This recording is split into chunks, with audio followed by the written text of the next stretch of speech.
vamos a ir a nuestra página, ¿sí? Recuerden que hoy vamos a usar el apunte que dice puerperio. Si ustedes hacen clic ahí, aparece este apunte de clase, que es el que vamos a usar nosotros, ¿sí?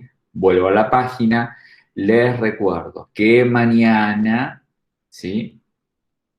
Empezamos la unidad 6, la empezamos y la terminamos, pues es una unidad muy chiquitita y que tiene un solo tema. Tiene estos 3 apuntes que mañana vamos a ver algunas cositas de esos apuntes, ¿sí? Así que esperen tranquilos que mañana en el encuentro vamos a ver cada uno de esos 3 apuntes y ver qué es lo importante de cada uno de esos apuntes, ¿sí? Para poder entendernos con la hiperbilirubinemia fisiológica del neonato. Acá ya está el link preparado para el jueves 13 de mayo, que recuerden que de 13 a 15:30 tienen el recuperatorio, ¿sí? Así que acá ya está el link preparado que se habilita ese día a esa hora, ¿sí? Como siempre, tenemos el servicio de mensajería para mantenernos conectados. Y tienen un changüí de 30 minutitos más, termina 15:30.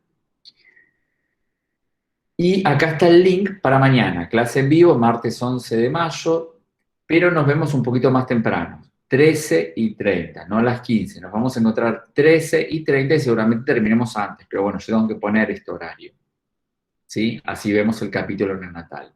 Así que mañana, martes 11 de mayo, nos vemos a las 13:30. Este jueves no nos vemos, salvo los que recuperan.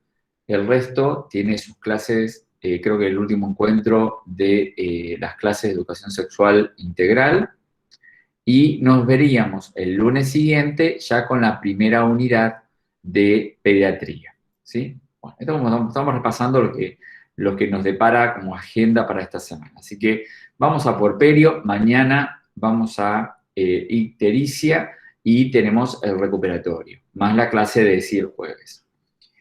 Hacemos clic en ese documento puerperio, ¿sí? Esta es una clase que está compaginada a partir de una clase que no es propia, sino que es de un servicio de ginecología obstetricia de la Facultad de Medicina Humana de San Martín de Porres. Acá, si quieren ver el video directamente, lo pueden hacer clic y tienen el video de la persona que diserta, ¿sí? Es una clase, la verdad, magistral muy interesante, están invitadísimos a verlo, pero yo lo que necesito es que podamos ir a cosas muy concretas, que es lo que necesitamos para sortear el programa, el examen, y cuando llegue el momento de hacer la práctica, retomaremos estos temas para generar un momento como de ampliación.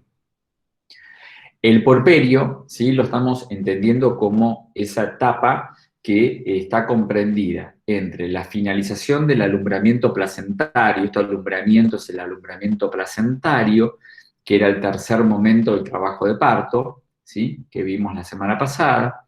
Finalizado ese alumbramiento de la placenta, los anexos ovulares, empieza tu puerperio. El puerperio, ¿sí? Es una etapa donde los órganos reproductivos femeninos vuelven a un estado fisiológico anterior al embarazo, ¿sí? La mayoría de ellos generan o tienen lo que se llama un periodo de involución, ¿sí? Involucionan a un estado fisiológico como el que tuvieron antes de haberse embarazado. La duración total se calcula entre 6 semanas a 42 días, ¿sí? Estos 42 días hace pensar de dónde venía antiguamente el término de la cuarentena, que se decía que una mujer que había tenido un hijo tenía que respetar esa cuarentena antes de, por ejemplo, tener relaciones sexuales. Por ejemplo, ¿no? Era algo que se usaba antiguamente. Eso ya está absolutamente descartado, pero se mantiene el régimen de que son 6 semanas o 42 días en que dura tu puerperio en su totalidad. El puerperio, entonces, habíamos dicho que es un periodo donde estos órganos reproductores vuelven a la normalidad en tanto no solamente su fisiología, sino su anatomía, ¿sí? Hasta que aparece la primera menstruación. La primera menstruación, luego del puerperio, da inicio a un nuevo ciclo, ¿sí? Y se considera como que se da por finalizado fehacientemente el puerperio con la primera menstruación. Vamos a ir directamente, ya le digo, a los temas que son muy puntuales para nosotros. Las etapas. Ahora que hemos definido lo que es el puerperio, lo que viene y que es muy importante es entender que hay etapas. Así como el trabajo de parto tiene sus etapas, el puerperio también tiene sus etapas.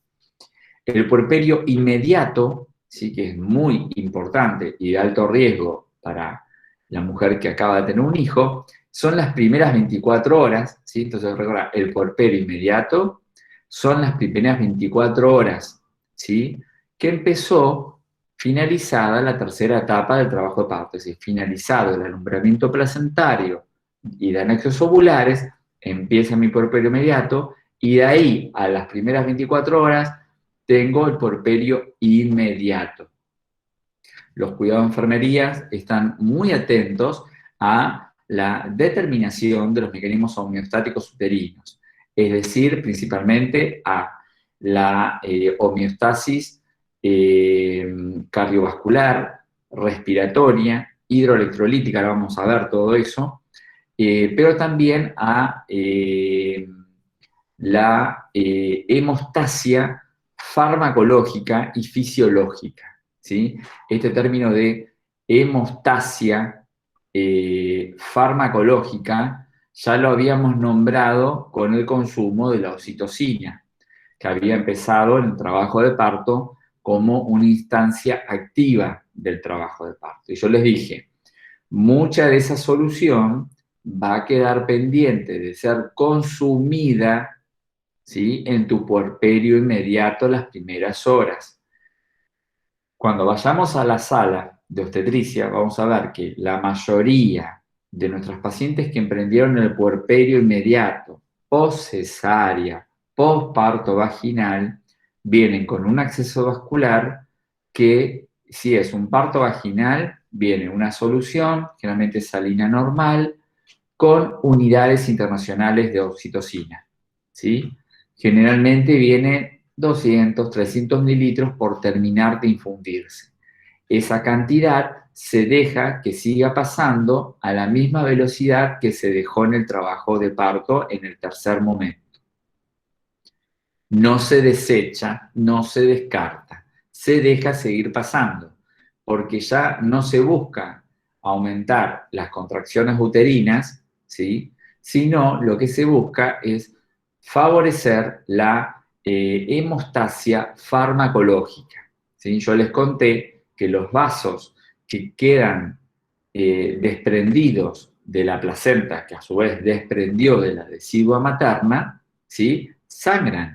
Pero como esos tejidos están en el miometrio, y el miometrio tiene esta forma, ya habíamos dicho, ¿no?, que tiene una forma así como enrejada, y los vasos quedan acá en el medio, cuando el miometrio se contrae, hace una hemostasia, es como que aprieta el vaso que sangra por el desprendimiento placentario o alumbramiento placentario que ha ocurrido, ¿sí? Entonces, nuestras primeras 24 horas están puestas en recuperar la homeostasis cardiovascular, respiratoria, hidroelectrolítica, es decir, el equilibrio posparto de esos grandes aparatos y sistemas, pero también la importancia de la hemostasis farmacológica, ¿sí? La hemostasis farmacológica de mano de la oxitocina, que ya había empezado desde antes. Recuerden eso, que es importante. Ahora vamos a retomar más adelante los cuidados, pero esto es como la antesala de lo que está diciendo, qué es lo más importante de cada etapa, que es lo que a veces nos preguntamos mucho en los parciales o en los finales.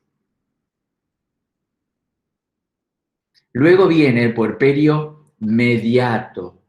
¿El mediato qué es?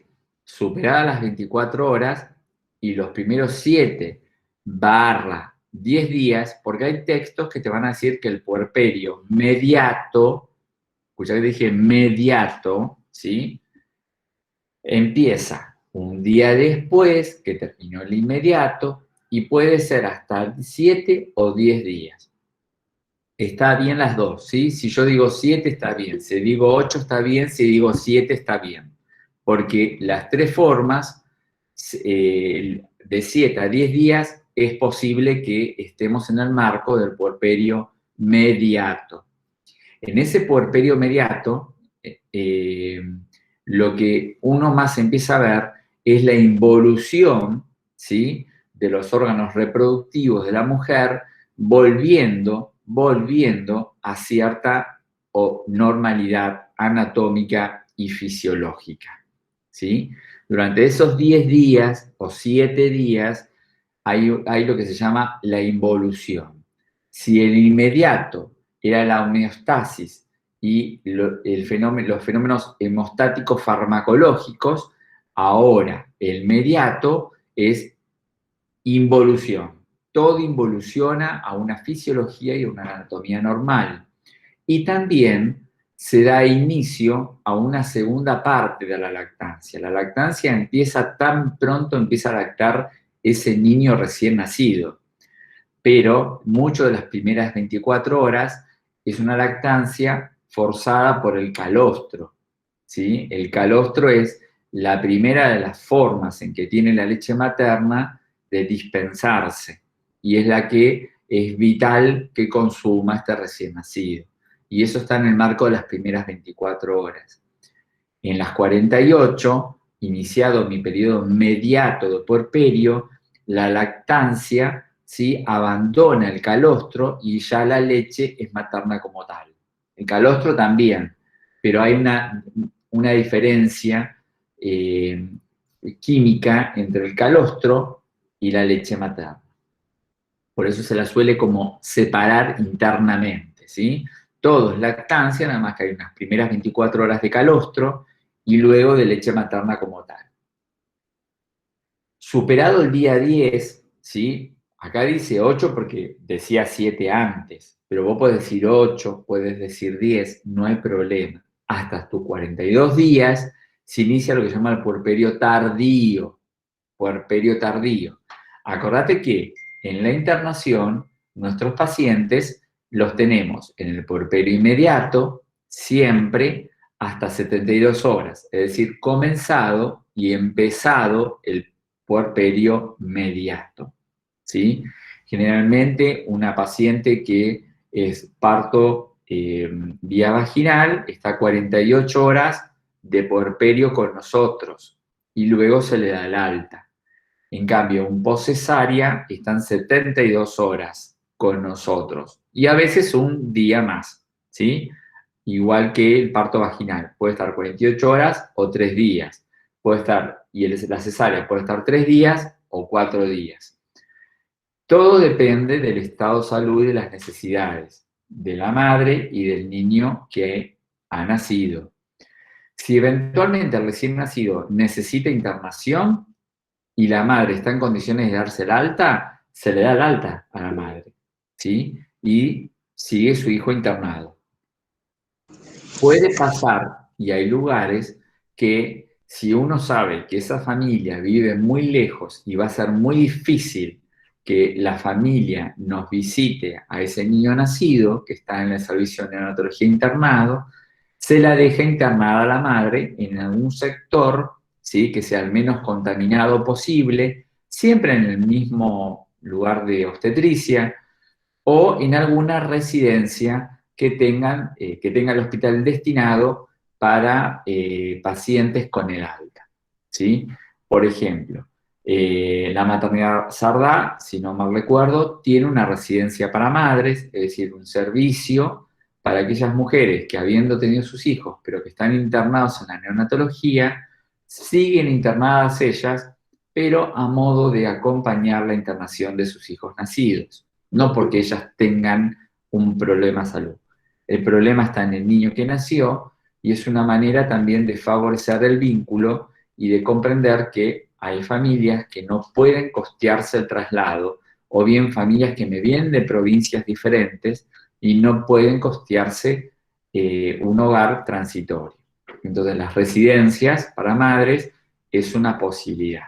No todos los lugares lo cuentan, entonces cuando no lo cuentan, lo que se hace es buscar algún sector de la maternidad una cama disponible y ofrecerle a esta familia que la mamá se quede ahí internada mientras se supere el periodo más crítico de salud de su hijo o ellos consignan los medios para convivirse en otro lugar o los medios para trasladarse.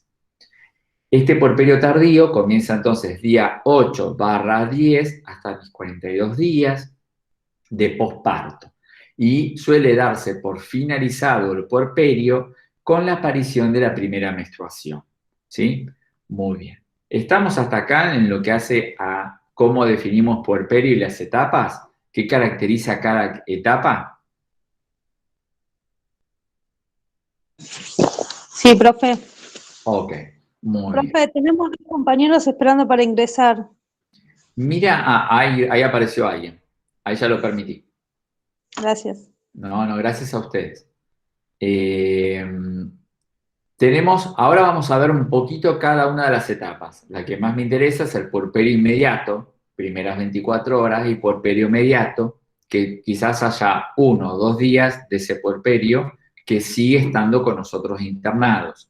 Y luego dejar pautas de autocuidado, porque ese puerperio no termina, continúa. Entonces hay que explicar para que la persona sepa cómo lidiar con eso que a veces es muy desconocido.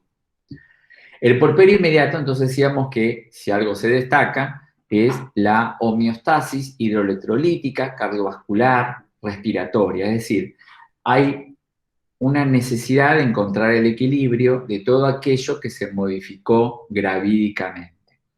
Cuando hemos embarazado, el cuerpo adapta o bien modifica fisiológicamente, ¿sí?, para sobrellevar la gestación. Eso se llama modificaciones gravídicas del embarazo. Y las modificaciones gravídicas del embarazo, habíamos visto que, por ejemplo, tenemos la respiración suele hacerse más amplia, regular, puede haber momentos de cierta incomodidad, no dificultad, incomodidad cuanto más está la gestación llegando a término. Hay decúbitos más o menos que son tolerables para poder ventilar con facilidad.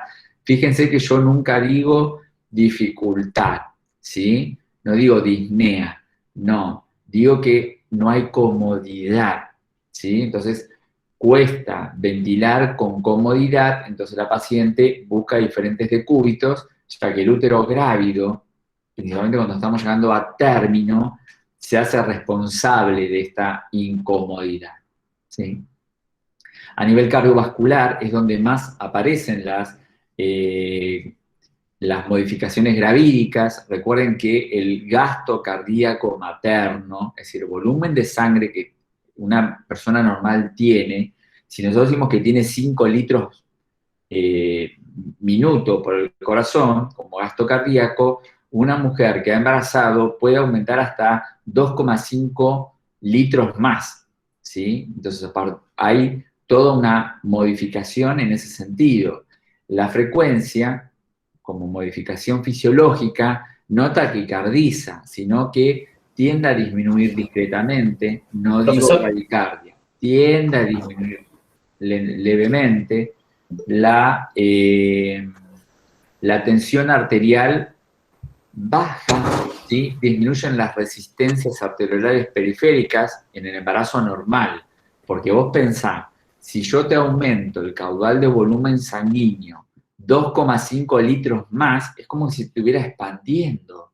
Entonces, lo normal de cualquier cuerpo sin estar embarazado, ¿qué sería? Aumentar la tensión arterial y bajar la frecuencia cardíaca. Bueno, el cuerpo fisiológicamente, ¿qué hace? Vasodilata para tolerar ese aumento de volumen sanguíneo y la frecuencia cardíaca la mantiene en el marco de la regularidad, de lo normal, o un poco discretamente disminuido.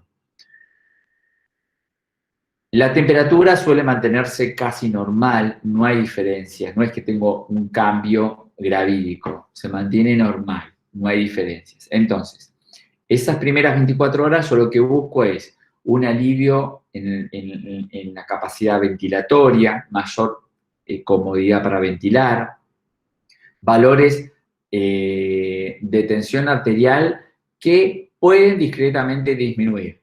Pero, ¿por qué pueden discretamente disminuir? Porque tenemos una pérdida hemática, recuerden que tenemos una pérdida hemática, que son los loquios, ¿sí? Se considera que durante tu trabajo de parto y el puerperio, uno va a estar perdiendo hasta 1 litro de sangre.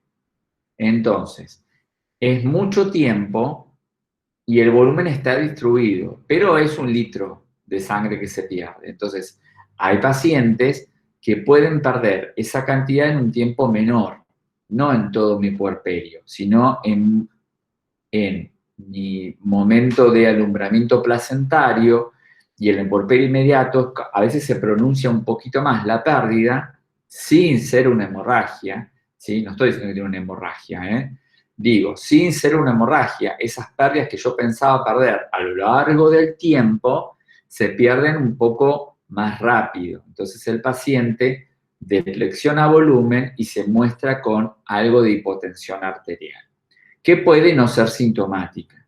La mayor cantidad de las veces el síntoma pasa por una hipotensión ortostática, ¿sí? ¿Se acuerdan lo que era una hipotensión ortostática? La hipotensión ortostática se da cuando se cambia de posición. Muy bien, es cuando el paciente, habiendo perdido alguna forma de volumen, en este caso, cambia de decúbito bruscamente e hipotensa. Realmente el cambio es cuando paso de estar supino a acostado y me levanto bruscamente. Ese cambio de decúbito, ¿sí?, puede desencadenar lo que se llama hipotensión ortostática. La frecuencia cardíaca, el pulso y su frecuencia, como su ritmo, se mantienen regulares, normocárdicos, la respiración se vuelve calmada, amplia, regular y ya mucho más cómoda. Lo único que puede desencadenar, alterar los valores de signos vitales es la aparición de un cuadro febril, ¿sí?, a expensas de alguna infección, pero ya no del puerperio. Esto es importante. Esto acá vamos a modificarlo. Por favor, vean esto, acá recuerden modificarlo de la temperatura. Es normal una temperatura basal. ¿Basal qué es? La mínima necesaria, entre 36,5 y 37,2, es decir, normotérmica. ¿Puede un paciente estar febricular? No corresponde que lo esté. No corresponde que lo esté. Hay lecturas que uno hace y dice que la febrícula durante el puerperio es un hecho fisiológico a partir de que, al haber un tejido que ha sido injuriado por el desprendimiento placentario, que fue alumbrado, dice que es una manera de socorrer la proliferación de leucocitos a esa zona. Ustedes saben que para que un leucocito, sin un glóbulo blanco, salga de la circulación, salga de la vena o de la arteria por donde circula, yo ese vaso lo tengo que vasodilatar para que salga, ¿sí? Para que salga. De ahí viene lo que decían muchas antiguas enfermeras o nuestras mamás, que estaba bueno tener fiebre, porque combatía la infección, se decía. La fiebre desencadena vasodilatación y a partir que yo vasodilato, permito que los leucocitos y principalmente los macrófagos salgan de la circulación por vasodilatación y vayan a los tejidos donde está la infección. ¿Se entiende hasta acá lo que voy explicando? Sí, profe. Bien. Sí. Entonces, de ahí viene que se decía que estar febril era un buen signo para una infección, porque dices, el cuerpo se está defendiendo. La verdad que tenían razón, porque es un fenómeno de vasodilatación a partir del calor corporal en aumento que favorece la migración leucocitaria del lecho vascular al intersticio, ¿sí? Esta es la explicación fisiológica del tema de por qué está bueno cierta temperatura. Pero no es lo normal, digamos. Si yo tengo un paciente con 37,8 en un puerperio, me tiene que llamar la atención. No voy a dejar que circule normalmente. Entonces, vamos a borrar este 37,8 y vamos a decir 37,2, que es el máximo de temperatura normal. Arreglen eso, por favor, porque mira que en el parcial, como es un cuestionario, yo te pongo 37, 37,8, 37,2. Y si vos pones 37,8, está en el apunte, pero hoy te hemos dicho que no lo pongas, que lo borres y lo cambies. Así que acordate, por eso es importante la presencialidad o ver los videos después. Porque cuando vos lees esto solito y no escuchaste los videos o no estuviste en la presencial, me vas a elegir esto. Y después va a ser tu palabra contra la mía, más un video, más todo lo que estuvieron ustedes acá como testigos. ¿Entienden? Y no se trata de que esto buscar testigos a favor de uno o en contra del otro. Se trata de que si no puedo estar en la presencialidad, me siento a escuchar y ver los videos. Entonces, la temperatura se mantiene dentro de los rangos de normalidad. Saquen este 37,8, ¿sí? La tesis que dice que esta febrícula aparece es por el tema de facilitar la migración de leucocitos al lecho donde había estado la placenta y donde esa placenta alumbró, quedan vasos y ese tejido injuriado por el desprendimiento hay que protegerlo, ¿sí? Profesor, una pregunta. Sí. ¿Esto sucede a modo preventivo o sucede en el momento en que se inicia una infección, exclusivamente? ¿O el cuerpo lo hace como ahora de la normalidad, de la Claro. fisiología que explica por qué la temperatura puede aumentar un poco por encima de lo normal en estas pacientes? Si yo tengo un paciente febril, 38 grados, en mi puerperio inmediato, uno tiene que pensar que esta infección es de antes, no es una infección que se inaugura con el puerperio. Esta señora seguramente tenía una infección previa, una urinaria, por ejemplo, y no lo sabíamos, ¿sí? Esto es lo mismo que cuando uno está en un posoperatorio. Y yo te digo, me viene el paciente de cirugía y uno dice, ¿qué signos vitales usted controla? Y cuando alguien dice la temperatura por riesgo de infección, está mal. Una infección a punto de una cirugía, aún así las cirugías que se consideran sucias, porque pueden haber volcado contenido contaminado a lugares que no, como el intestino, por ejemplo, delgado o grueso, necesitan casi 48 horas para generar infección, ¿sí? Entonces, nunca digan que en un postoperatorio inmediato de 24 horas hay que controlar la temperatura buscando infecciones. No, porque faltan 2 días todavía para que aparezcan. Acá pasa lo mismo, en un puerperio inmediato, primer día de puerperio, yo la temperatura la voy a controlar, pero no pensando en que la infección se inauguró con el puerperio. Diciendo, ¿habrá quedado algún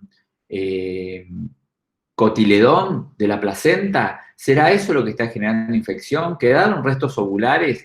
Eso aparece en el segundo, tercer día, en mi puerperio mediato, ¿sí? Si a mí me viene una mamá de la sala de partos, le tomo la temperatura a la hora y tengo 38 grados, esa infección es vieja que venía del trabajo de parto, es decir, ya vino a su trabajo de parto con una infección.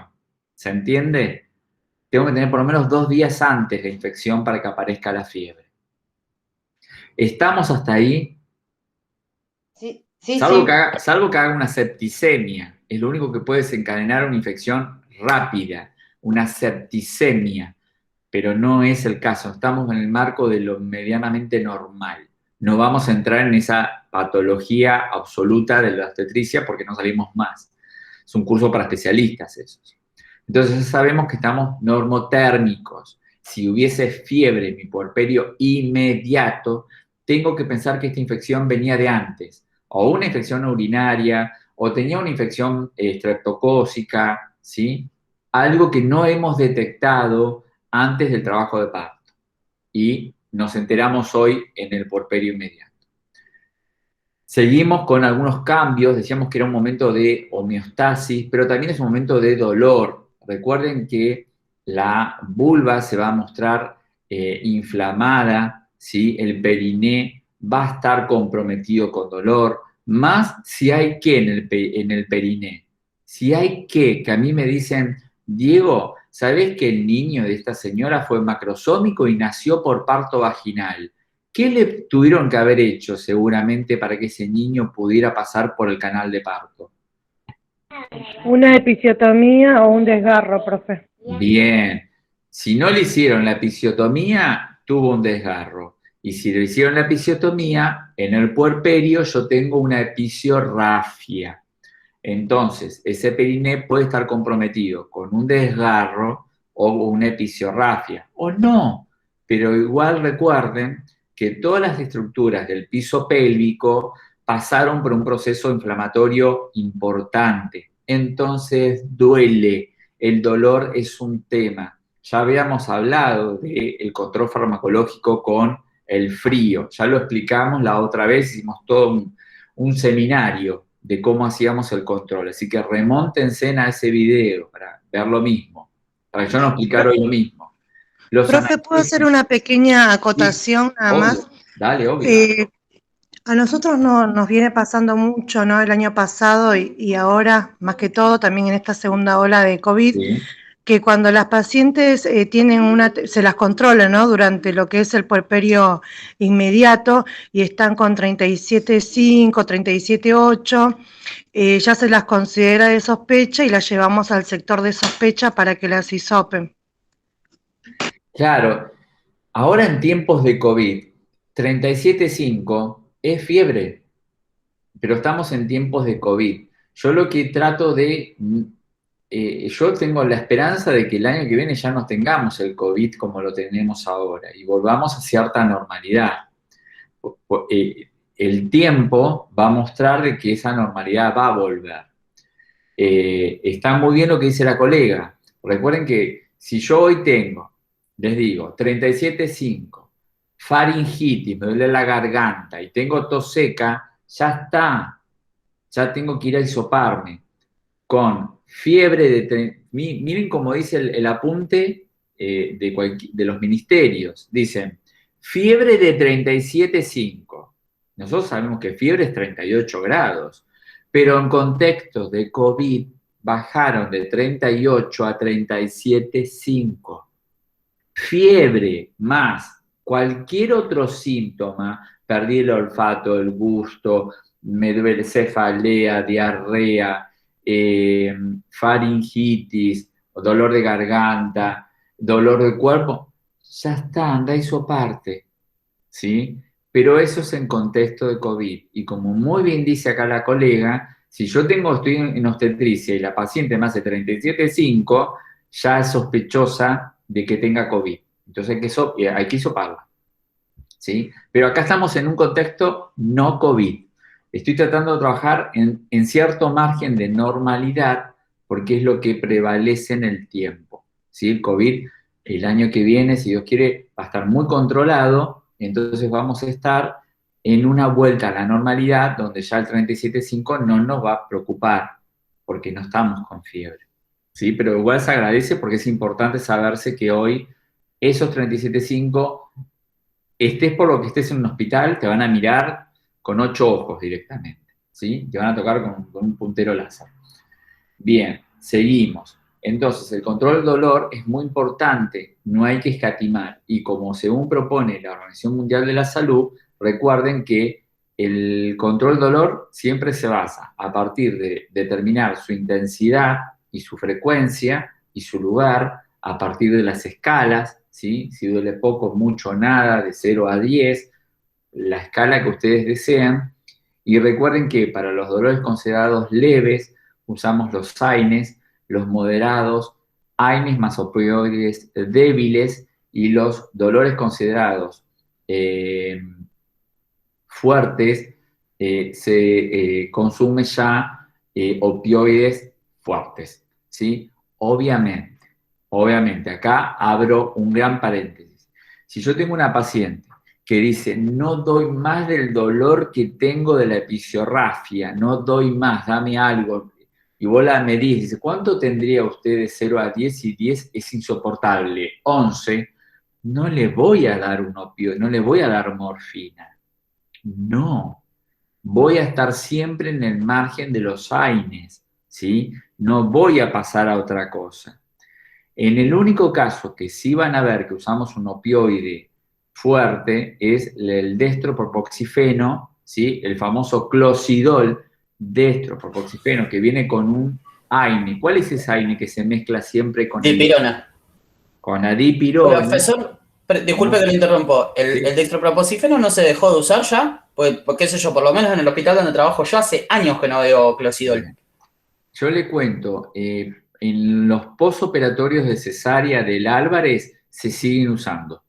Y del Piñeiro también, y del Santoyani también, ¿sí? Es un muy buen analgésico opioide fuerte que con el AINE hacen un buen sinergismo, es económico, porque la única marca no es Clocidol, obvio, hay otras mucho más económicas, y son de fácil consumo en cuanto que se diluyen y se infunden a lo largo de un primer día de posoperatorio, ¿sí? Y no impacta tanto como se imaginaba en la leche materna, es muy poco lo que pasa en la leche materna y no afectaría la lactancia de este primer día de vida de este niño. Entonces, puede ser que en otros contextos ya no se use, porque hay mucha cosa nueva para control del dolor, pero en obstetricia todavía lo estamos usando. En este marco, ¿no? De un puerperio a punto de que, que fue un parto por cesárea. En el otro marco, siempre uno dice, bueno, si el dolor es muy intenso, hay AINES para poder ofrecer. El que más damos es el paracetamol, que es muy bueno para controlar el dolor, pero acá que decíamos que hay un gran proceso inflamatorio del piso pélvico. Entonces, ¿me va a servir el paracetamol? No. Entonces tenés que subir la escalera de los AINES y podés probar ibuprofeno, podés probar diclofenac, ¿sí? Y hasta incluso podría probarse el ketorolac, ¿sí? Todo por vía oral, no estoy yendo a lo parenteral.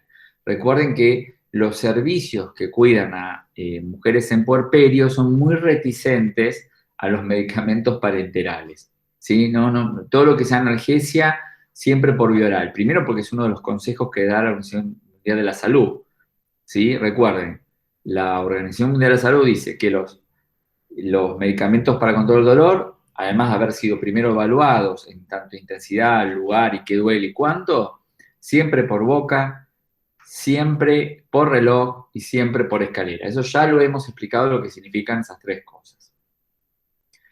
Siguiendo, en el puerperio inmediato habíamos dicho que el control de las pérdidas hemáticas, que son los loquios, son importantísimos controlarlos.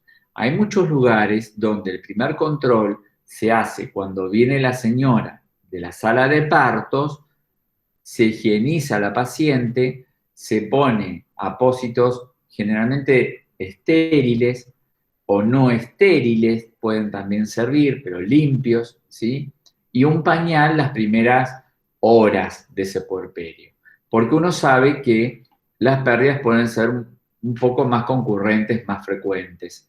Entonces, para no manchar la ropa de cama, uno le pone un primer pañal hasta que esa pérdida es más controlable. La idea es que uno pueda supervisar esos loquios sin tener, no estoy diciendo que uno tiene que higienizar a la señora cada vez que se lo va a cambiar. Si lo necesita, se ayuda. Pero una vez que uno hace ese primer cambio, generalmente enseña a la paciente cómo se va a higienizar y qué es importante que valore de estas pérdidas. Porque estas pérdidas hoy yo tengo que estar muy atento porque estoy en el momento de la hemostasia farmacológica con la oxitocina, pero también de ver que pronto empieza el periodo de involución del útero. Y todo eso me arma el paquete para que cada vez haya menos pérdidas hemáticas. Entonces, es normal que durante tu primer día, mira vos, puedas perder hasta 400 mililitros de sangre en tu puerperio, más un poquito más que perdiste en el momento del trabajo de parto, del alumbramiento placentario, ¿sí? Y después queda un tiempo más de puerperio para seguir perdiendo. Yo les dije, entre 1 litro y 1,5 litros puede perderse en toda tu totalidad de trabajo de parto y puerperio. Entonces, vamos a estar atentos a las pérdidas hemáticas que se llaman bloqueo. Ahora vamos a ver ese tema.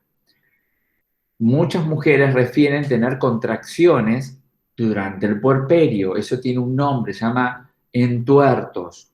Entuertos. Y esas contracciones se relacionan mucho, ¿sí?, con el momento de la lactancia.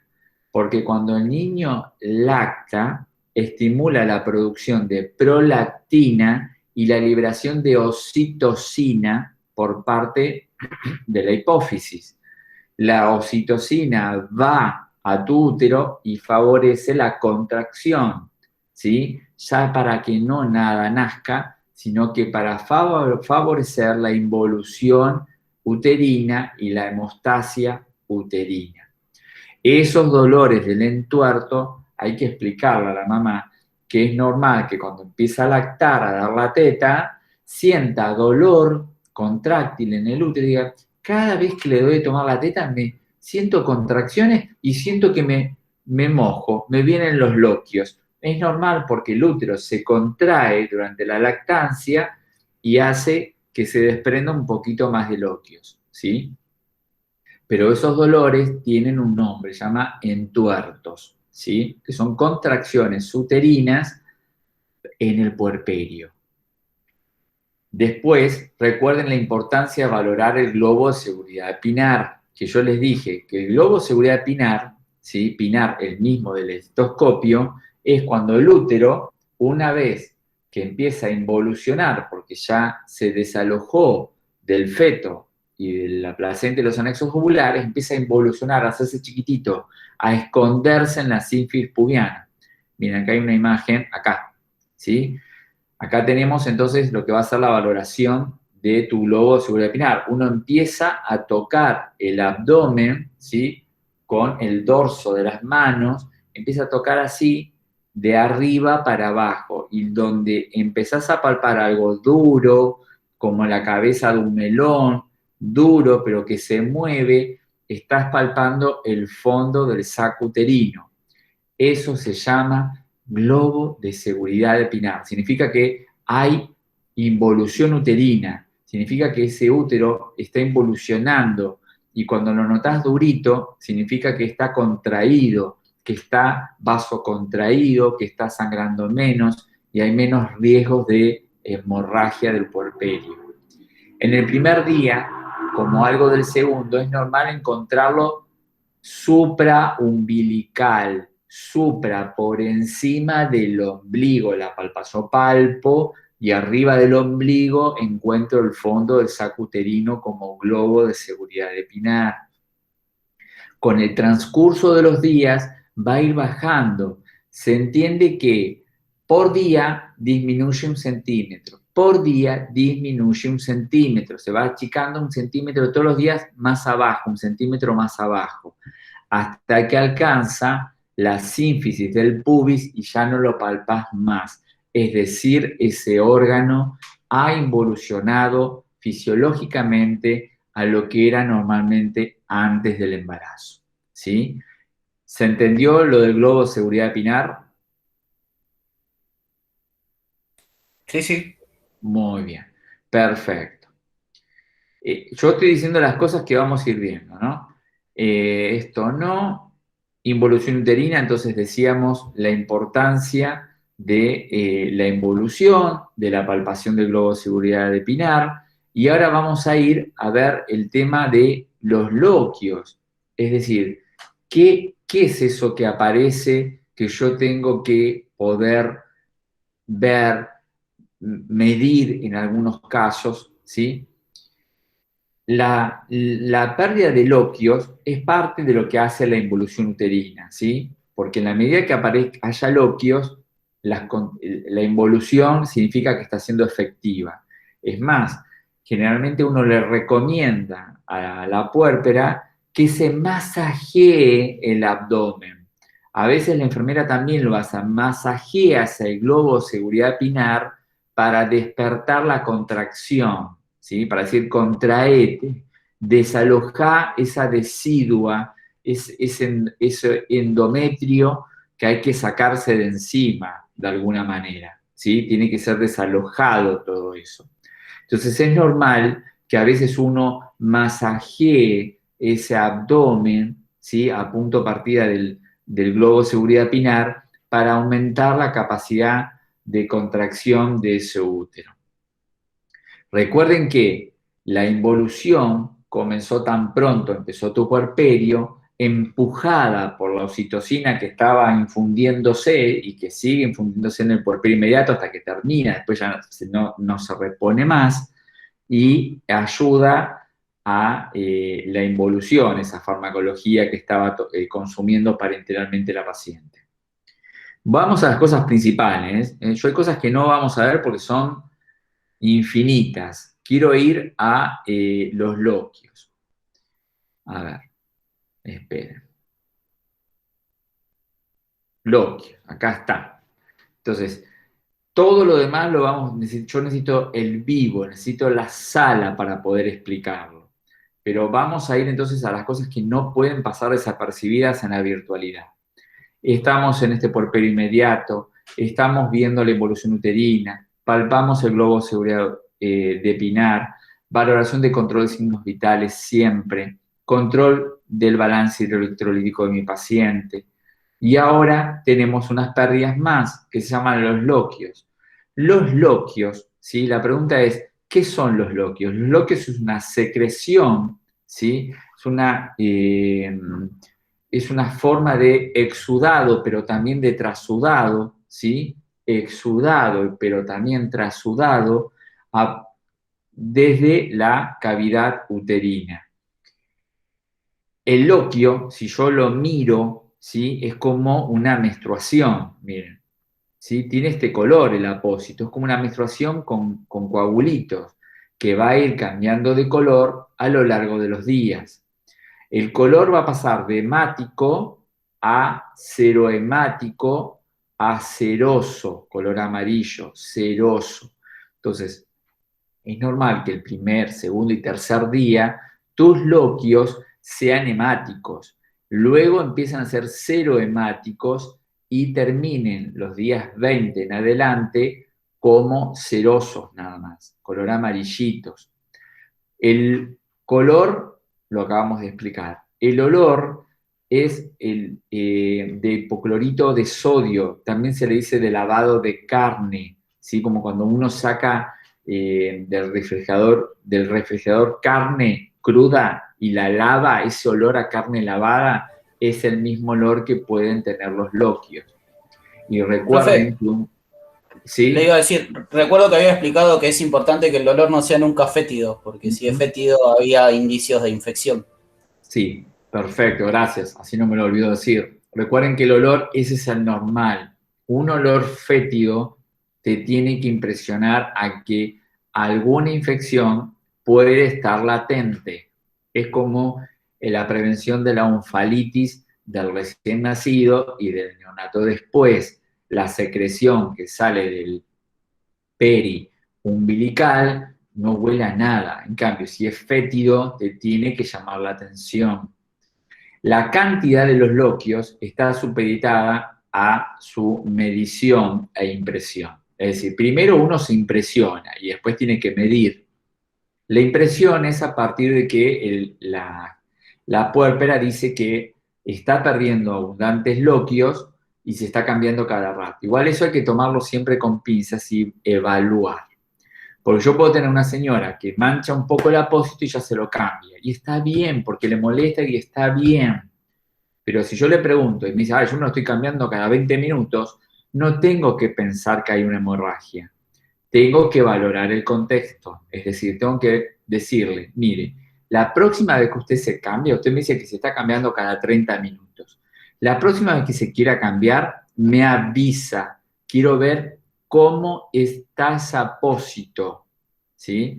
Y además, si un paciente dice tener una hemorragia, hay un impacto sistémico. Yo voy a tener un paciente taquicárdico, hipotenso, pálido, relleno capilar enlentecido, ¿sí? Todo lo que vimos de las hemorragias semanas pasadas.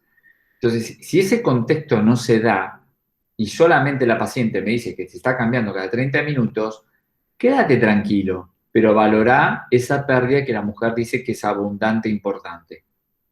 Porque quizás es una cuestión nada más que de comodidad, y está bien que se lo cambie si es por comodidad, pero vos ya le vas a decir que las pérdidas en cantidad son normales, que no se preocupe, que se lo cambie cada vez que le moleste. Pero vos te quedás tranquilo de que no es una hemorragia, sino que es una cuestión de comodidad.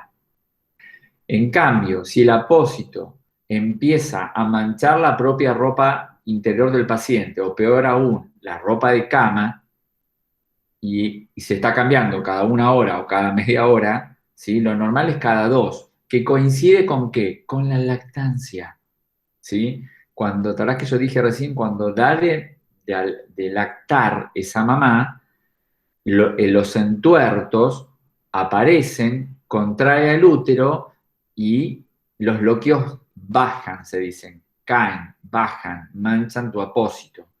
Entonces, es normal que el chico te lacte cada 2, 3 horas. Y es cada vez que la mamá necesita ir a cambiarse. Si a mí me dice que cada 1 hora, sin estar lactando, me está perdiendo loquios, y me dice, me manchó la ropa de cama, fíjate el apósito. Lo normal es que el primer día impregne mucho de una cara, ¿sí? No las 2 caras y mucho menos que manche la ropa de cama o la ropa interior de la paciente. Eso te tiene que hacer llamar la atención. Y acordate que algo tan barato como una balanza de cocina la podés comprar o la puede comprar el servicio y pesar esos loquios, ¿sí? Si yo sé que voy a perder en mi primer día, entre el trabajo de parto y mis loquios del primer día, casi 400 mililitros, bueno, y veo que está perdiendo, saco apósitos persistentemente muy impregnados, estoy ya perdiendo mucho más de esa cantidad que yo me esperaba. Y tengo una paciente sintomática, está en la cama, no se puede movilizar, está mareada, está sudorosa fría, hipotensa, ¿sí? Obviamente a todo esto ya se activó la alarma de esta paciente. Pero te digo a vos, esos son los pacientes que tienen que despertarte alarma y mucha atención puesta en esa paciente. En relación a los loquios, queda por saber, entonces, ¿qué son los loquios? Bueno, es una pérdida concurrente normal durante el puerperio, que empezó tan pronto, empezó tu puerperio, que se prolonga casi por tus 40 días totales, que van perdiendo color de hemáticos a cerohemáticos y serosos, en cantidad también, van disminuyendo su cantidad. Recuerden que los loquios están constituidos por ¿qué? Restos de decidua, ¿sí? Decidua, ustedes ya saben que era el endometrio que había especializado para la implantación y sobrellevar la gestación. ¿Ven cómo estos términos que habíamos aprendido hace como 4 semanas atrás ahora aparecen de vuelta? ¿Sí? Sangre que proviene del sitio de inserción placentaria, ¿sí? Cuando la placenta desprendió por alumbramiento, yo les dije, esos vasos siguen sangrando a pesar de la hemostasia farmacológica y la hemostasia de la involución. Grumos de vermis gaseoso, esto es lo que queda como en la nubo fetal. La nubo es pelo fetal y el vermis gaseoso es el ungüento con el que nace ese feto, ese tipo de ungüento de crema que lo pone blanquecino. Y exudados de las heridas cervicales y vaginales, ¿sí? Es decir, recuerden que por el cuello uterino, el cérvix y la propia vagina sufren traumatismos durante el nacimiento y eso exuda, sangra también, ¿sí? Eso hace al loquio, ¿sí? Fíjense que los primeros días puedo tener un total de pérdidas, mira, ya 5 días totales, casi 1 litro. Al final del puerperio habíamos dicho 1,5 litros. El olor acá también dice que recuerda el olor espermático. La fetidez debe atribuirse siempre a procesos infecciosos. Muy bien. ¿Por qué cambian de color? Porque primero son hemáticos porque obviamente hay sangrado de por medio, ¿sí? Luego serohemáticos porque aparecen restos de mucosa, exudado, leucocitos, y luego predominan principalmente los leucocitos y las glándulas cervicales formando los loquios. Por eso se pone seroso, ¿sí? Empieza el exudado, que es bien plasmático, ¿sí? Hasta la 4ª semana, ya después ya desaparecen, ¿sí? Si bien mi puerperio dura 6 semanas, 40 días, antes de cumplirse la totalidad del puerperio, yo debería dejar de tener loquios, ¿sí? Muy bien. Acá estaban los loquios que vimos y hasta acá está bien, porque estos cambios los vamos a ver más adelante, ¿sí? Esto de lactancia, luego les voy a subir una clase de una enfermera de Ramón Sardá, que es especialista en lactancia y va a quedar como clase para poder ver, pero que no vamos a evaluar, porque eso lo tenemos que ver en la sala, ¿sí? Entender la lactancia tenemos que estar en la sala para ver posiciones, comodidad de la mujer. Es muy difícil en la virtualidad explicar la lactancia en cuanto a todas las formas que tenemos de incentivarla y de sobrellevarla. Bueno, hasta acá es puerperio. No hace falta más de lo que hemos visto, ¿sí? La farmacología, el control del dolor, el manejo de la oxitocina.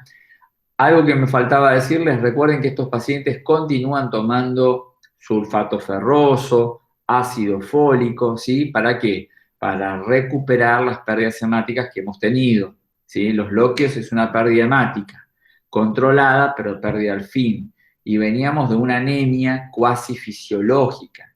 Entonces es normal que en el puerperio estas pacientes reciban tratamiento con sulfato ferroso, ácido fólico, el manejo del dolor con AINES, la oxitocina en el puerperio inmediato, que es lo que había quedado del trabajo de parto dilatante activo para favorecer la hemostasia farmacológica. En mi cesárea vamos a usar opioides fuertes como el destropropoxifeno para el control del dolor durante las primeras 24 horas del puerperio poscesárea, y la importancia de emprender la lactancia y de mantenerla desde el minuto 0 del nacimiento. El control de los loquios, el control de los signos vitales, el control del dolor, la posibilidad de deambular precozmente, eso siempre está a flor de una necesidad. Todo paciente debe rápidamente recuperar la deambulación, eso disminuye la trombogénesis. Recuerden que pacientes que están post cesárea, esto lo van a trabajar ustedes en el trabajo, que recuerden que tienen tiempo hasta el 21 de mayo, post cesárea, puedo deambular siempre y cuando tenga faja. Necesito de una faja para poder deambular. Cuando he recuperado sensibilidad y ya no tenga la sonda vesical, obviamente. ¿Sí? Bueno, ¿se entendió más o menos el resumen de puerperio? Sí, profe, se entendió. Bueno, mañana nos vemos a las 13:30 para el capítulo muy chiquitito de Neo, de ictericia, y ya después el jueves los que tengan que recuperar, recuperan. Los que no, van a la clase de ESI. Y la semana que viene empezamos pediatría, que ahí es como que volvemos a tomar vuelo. La primera clase es una cosa muy naif, porque es todo bioestadística, de qué prevalece más, y después ya entramos en enfermedades respiratorias. Ahí entramos en bronquiolitis, neumonía, derrame pleural, y ahí se pone linda la cosa porque necesitamos mucha clínica para poder ver qué pasa con la salud de los niños con estas enfermedades que son de alta prevalencia.